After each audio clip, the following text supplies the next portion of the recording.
How dinero? Another clap for one more time. Waiting all day in disputes na Salone that we get talent. We have a lot of creativity, a lot of talent. We tell you thank you for you work what you do and for the message what you don't give. Friends, you know, in your life, sometimes you have a moment. I was privileged to be one of the Tutu fellows. My sister, who is one of the in my classmates in the Tutu Fellowship program, is here with me today. Your Excellency, she's the first African to open an art gallery in LA, in London, and in Lagos. She's here with us, really. She's here. She's originally from Nigeria. And she was a Tutu fellow with me. And in our class on the first day, we had the privilege of meeting Dr. Mavuso. He was invited as our keynote speaker. There are some people you meet in your life, and in a few minutes, you realize you are in front of greatness. He had that impact on all of us. A true revolutionary, a reformer, a statesman, one of Africa's great civic leaders. Ladies and gentlemen, please join me as we welcome the young octogenarian, the great Dr. Mavuso. He will say a few words and then we'll sit down and I'll ask him a couple of questions. Please come forward. I see he's very young.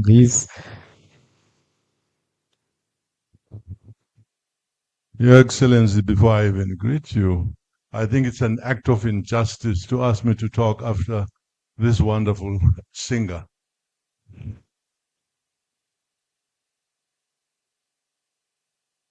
Excellency, President Dr. Julius Manda Bio, Chief Minister Dr.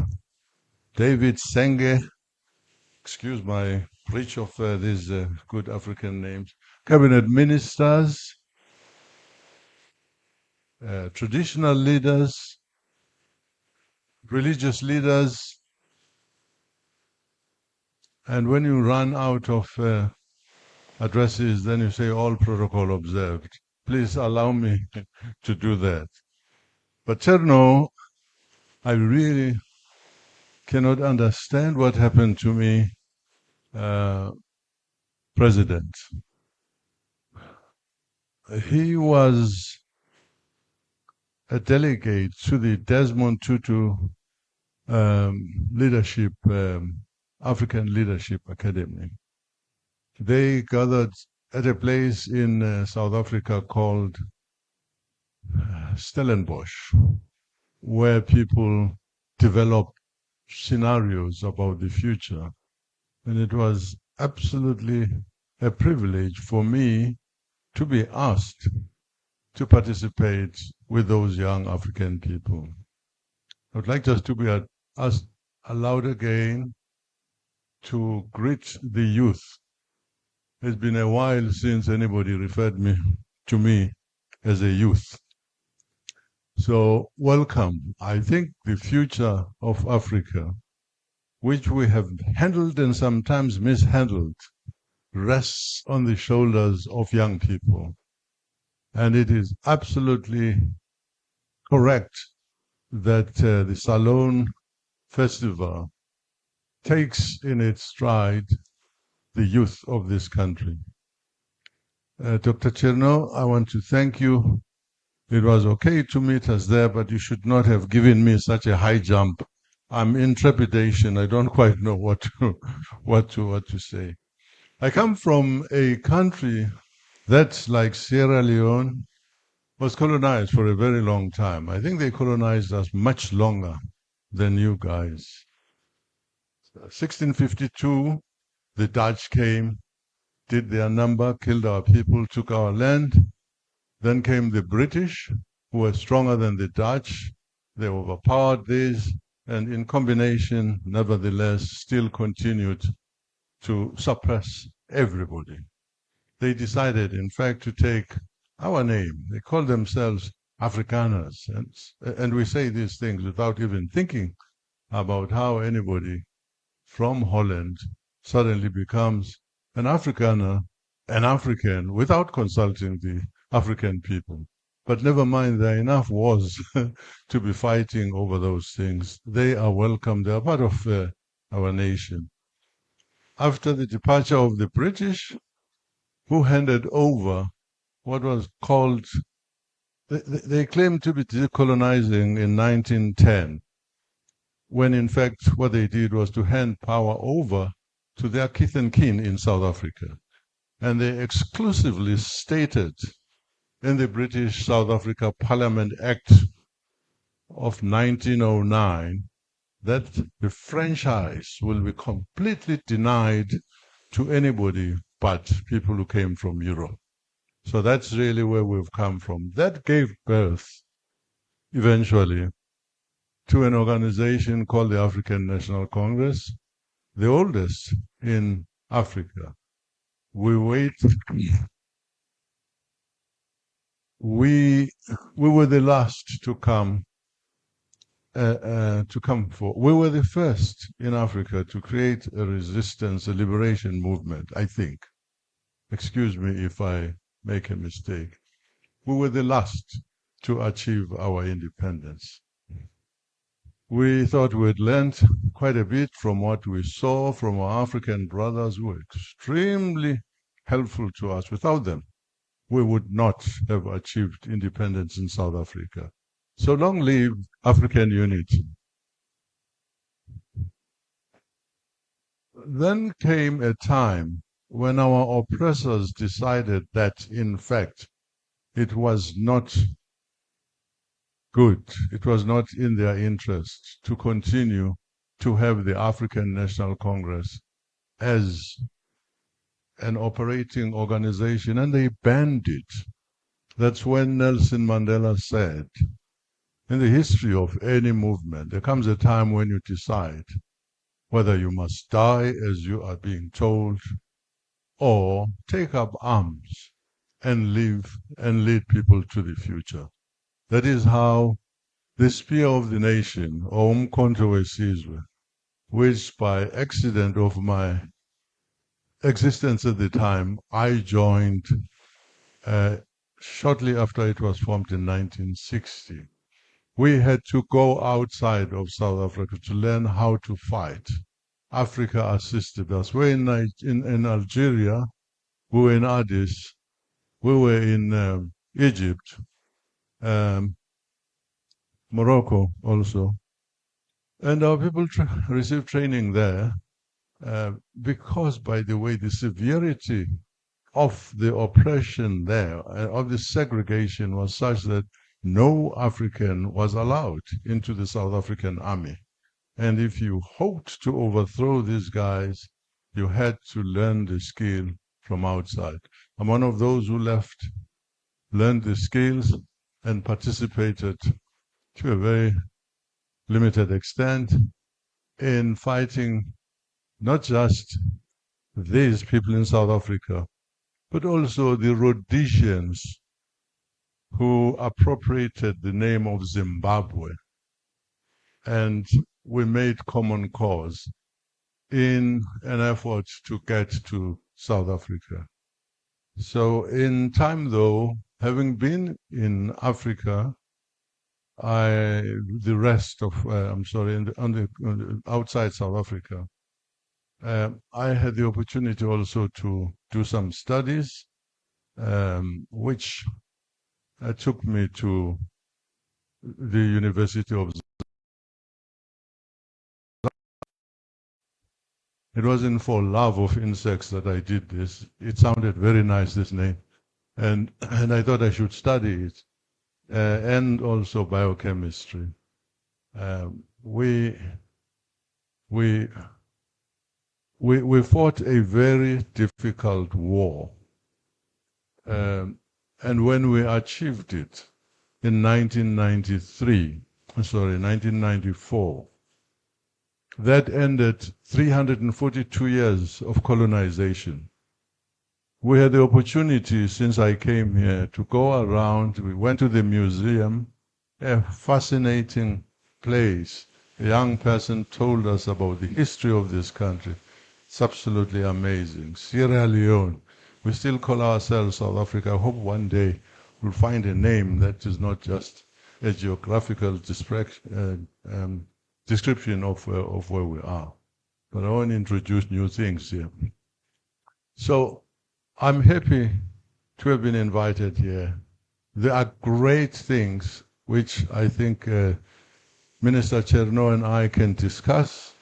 I was told not to talk too much here.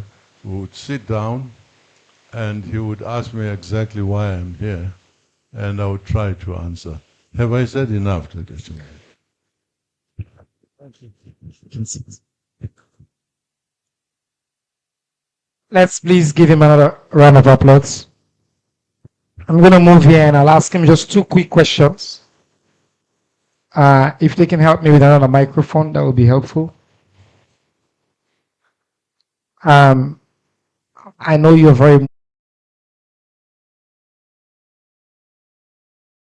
Just wanted to highlight and ask you one thing. I always wonder, you're a young man, obviously very intelligent. You have something in common with the other young man that you're seated next to. As young people, you chose to defend your country, to defend a higher cause, a cause that's bigger than you. I just want you to speak to the young people of Sierra Leone, what it means to sacrifice for your country. You were willing to give up your life for the freedom of your people. Can you speak to that idea of giving yourself up for a cause that's bigger than you and why that was important to you? You have a microphone over there. Thank you very much. I don't think I had a choice. When the white people decided that the African National Congress should not continue to operate legally, it meant that it had to die. At the time, I was about 18 years of age. The Sharpeville, I don't know how many people are old enough, caused the African National Congress and the Pan-African Congress to be banned because people had been asked to go to a police station, present themselves, and give up an ID that is called a DOM pass. DOM means stupid. It was called a stupid pass because its reason was to control the movement of the people. It defined where you could live. It defined who you could associate with. Really, when apartheid was condemned as a crime against humanity, it was in reaction to those things. Actually, when I left South Africa, I was in the crosshairs of the police. They were about to arrest me. And I was advised by the underground structure to go abroad and study. When I was in Botswana en route to exile, the establishment hit a body blow, hit us with a body blow. They arrested the entire leadership of the African National Congress, which was planning the revolution. They took documents, they had everybody under arrest.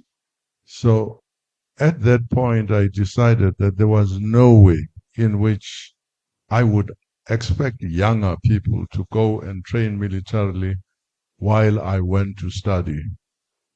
I went to study in Moscow.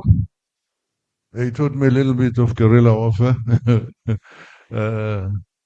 Could blow everybody up here if things went bad. How to make homemade explosives and things like that. But really, our enemy was always defined. You know, it sounds very heroic, and I think there was quite a fair element of courage in deciding. I spent 31 years in exile, except when we went in uh, unknown and retreated again. So when you are told that you may not go to a university because you are black, when you are told that you may not join, you may not be in parliament, you can't vote because you are black, it really leaves you with little choice but to take up arms and fight. It's much easier. It's more difficult, I think, but for the people, young people today, who have their countries liberated and who must deal with issues like HIV, AIDS, and so on. It's not as stark as the enemy. We had no choice but to do this. Thank you very much. Let's round of applause for that. 31 years in exile and to make a choice about your humanity. I want to close with a different kind of fight that you have been associated with in South Africa. The ANC has had some difficult moments, and in some moments, you tendered your resignation from the ANC. You've been a public. I mean, he rejoined after he settled. He wanted to make a statement about it.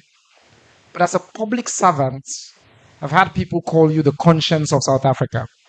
You chose to serve with integrity. If something doesn't work for you in an office, you were willing to walk away.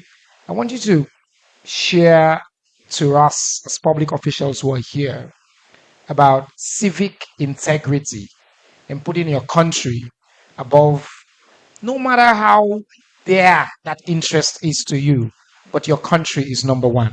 Can you tell us about that a little bit? Thank you very much. The ANC was always a vehicle to the empowerment of people. It was a vehicle. When at a certain time I thought the vehicle was heading towards a ravine, I decided to come out of it and see how else to move with the people towards liberations. A vehicle for liberation, not the end all.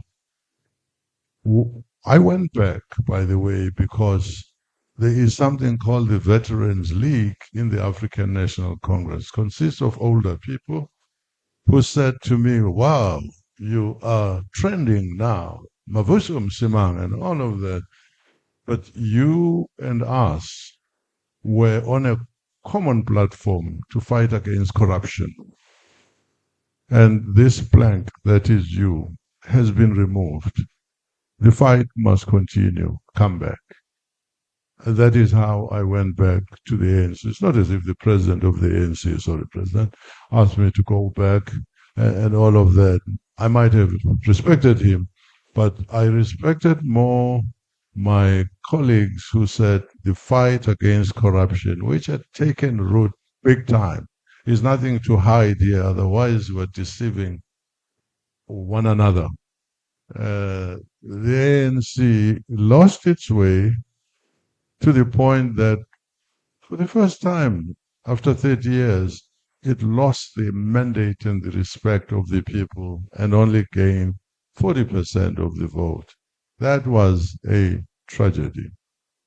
So the battle for the liberation of South Africa really must be pursued via means political and not political. Civil society has a responsibility. We have something called Defend Our Democracy, where we take matters up, fix roads, fix water that is not working. You have to really try and be as close as possible to the people. That's the challenge that's not very easy to accomplish. Ladies and gentlemen, Dr. Mavuso, thank you so much. Please, a bigger round of applause. Very inspiring. Civic leadership, we can choose the vehicles, but we must never forget the cause. And the cause is the people. And the cause is the fight against corruption. And I always make reference to President Bio, who has always chosen a cause that's bigger than himself. Thank you very much, Dr. Mavuso, for joining us in Sierra Leone. We look forward to enjoying your wisdom over the next 3 days. Friends, we have come to the absolute high point of today's event. It's time for the keynote speech. I don't want to waste your time to introduce President Bido. We have a lot of work around to do. He does not require an introduction. But I will say, Your Excellency, the National Commission for Civic Education and the Ministry of Information want to give you an award for your civic leadership and for setting civic tone. And that is how we want to usher you to the stage. Ladies and gentlemen, please rise on your feet for those of you who can. We have a very special award to give to His Excellency. Opening. Come.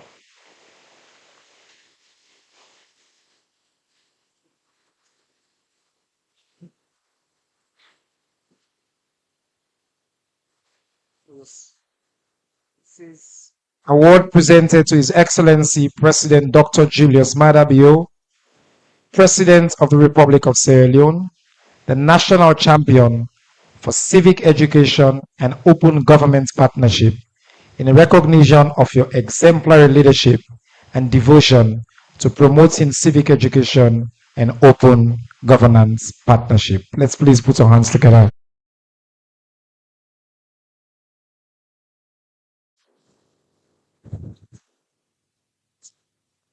Thank you very much. Thank you, Excellency. Please remain standing as His Excellency takes the podium now to deliver his keynote. Let's please give him a big, big round of applause.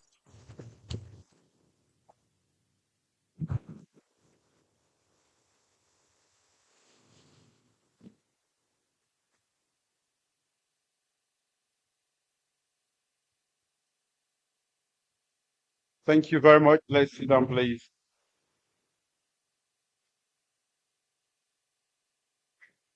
The Chief Minister, Ministers of Government, Members of Parliament, members of the Diplomatic and Consular Corps, the guest speaker, Dr. Mavuso, a great man, and thank you for being part of a movement that saved so many and has given freedom to a great people in South Africa. Religious and traditional leaders, development partners, distinguished ladies and gentlemen, I think it's still good afternoon. Of course, it's a profound opportunity to be here at this 2025 edition of the Salone Civic Festival. And I'm here to interact with you on national issues. But let me begin by warmly recognizing our distinguished international guests who have traveled from afar, the United States of America, Kenya, Somaliland, but as close as Liberia too, Canada, Nigeria, in order to grace this occasion. Your presence here reaffirms our shared commitment to democratic governance and people-centered development. I also want to pay special tribute to our guest speaker, and I've started to do that already, Dr. Mavuso. We thank you for your lifelong service to public accountability and for being here to share with us your remarkable story and experience. We've just gotten a hint of that. I would love to listen to you for as long as possible. Maybe we'll find that time. We are gathered here today in a space that bears a familiar name, but with a new purpose. We are here at the newly designed Miata Civic Center, formerly known as the Miata Conference Center. From this day forward, this building will be the home of a new civic culture in Sierra Leone.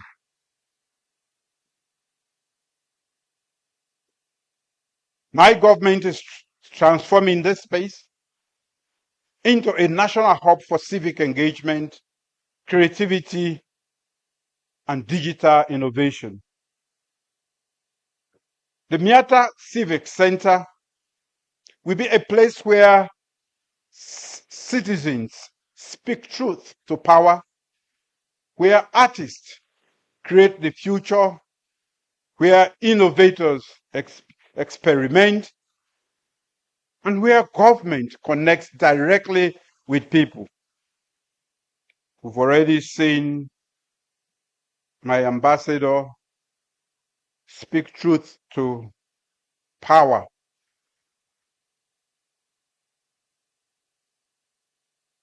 But let power speak truth to the people. To whom much is given, much is expected.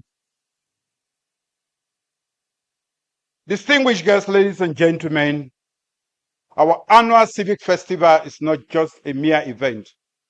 It is a platform for citizens to see how their government architecture works. For the next 3 days, government institutions, artists, professionals, and community voices will share their single civic space to converse on national issues. It is an opportunity to deepen our democratic peace by bringing government closer to the people, giving them access to information, and for them to have a say in the way they are being governed. In addition to this civic festival, we have introduced weekly government press briefings that you are all familiar with. We have held civic town hall meetings across the and we have fostered open dialogue on civic political issues and governance reform policies. Since the days of the Truth and Reconciliation Commission at Bintumani 1 and 2, of which I was also a participant, no administration, and I say this as authoritatively as possible, in Sierra Leone has committed itself to promoting press freedom and creating space for national conversation than my government.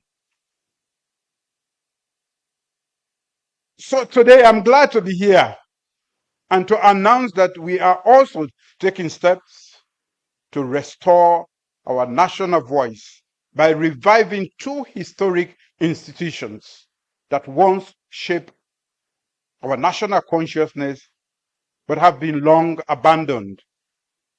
First, we are bringing back the Sierra Leone Daily Mail.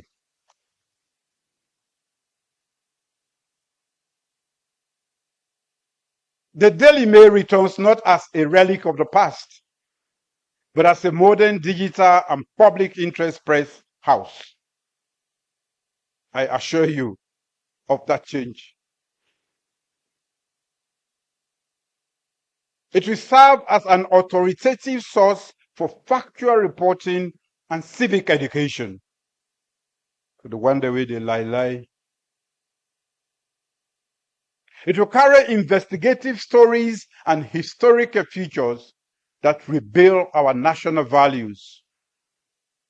This is the rebirth of a national institution designed to strengthen our democracy. Second is the rebirth of Salone.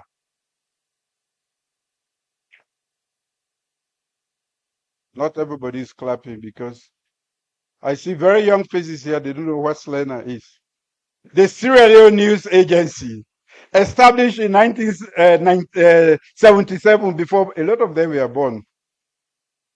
It's been reborn as a modern multimedia nationwide service. Why a service? In an age of fake news, Salone will be dedicated to ensuring that citizens receive verified, inclusive, and timely information. It will maintain correspondence in all districts and actively counter misinformation and disinformation.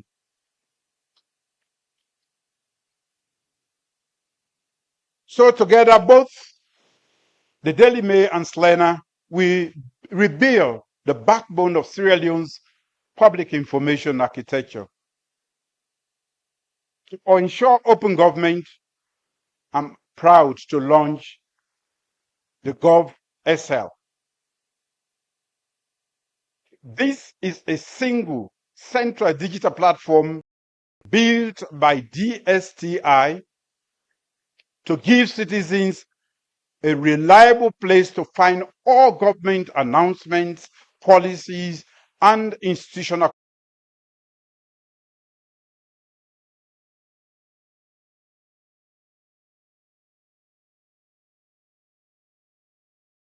contacts, and we serve as a primary national information gateway.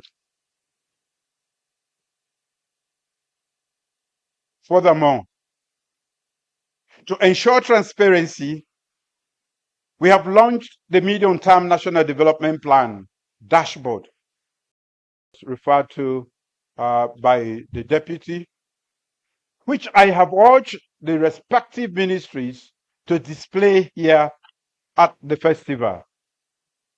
For the first time, any citizen can track national development, sector by sector, district by district, target by target. That is how open we are. This is accountability through technology. To support this ecosystem, I'm also launching 3 critical policy frameworks today. 1, the government information policy. 2, the records and archives policy. And 3, the national film and video policy.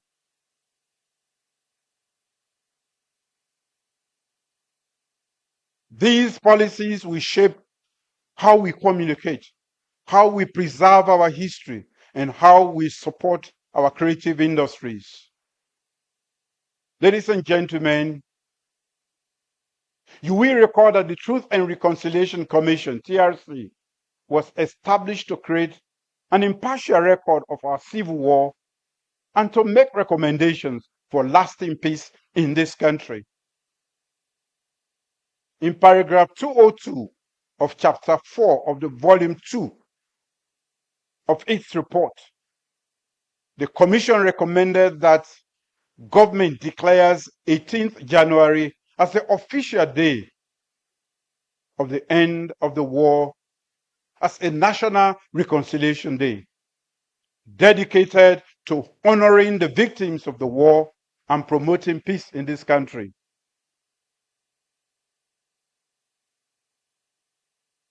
As many of the recommendations in the TRC, only this government, nearly after 20 years, is implementing them. Therefore, in fulfillment of that recommendation, now, therefore, I, Brigadier Julius Madabio, President of the Republic of Sierra Leone, and like they have said, Supreme Head of State, Grand Commander of the Order of the Republic, and Commander-in-Chief of the Armed Forces of Sierra Leone,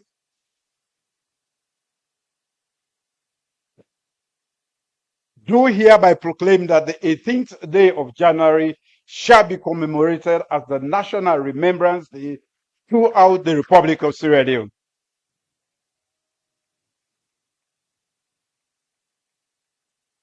Thank you. We have to remember the many people who died for us. Some of us carry the scars. Sometimes when I walk, they think I'm bluffing when I limp. Some carry the scars internally. We have to remember their sacrifice. The National Remembrance Day will be dedicated to civic education, community service, peace building, and honoring the victims and survivors of that war. It will be a day of reflection to deepen national cohesion and unity, and to say never again. I call on the Ministry of Information and Civic Education and the Peace Commission to lead our annual efforts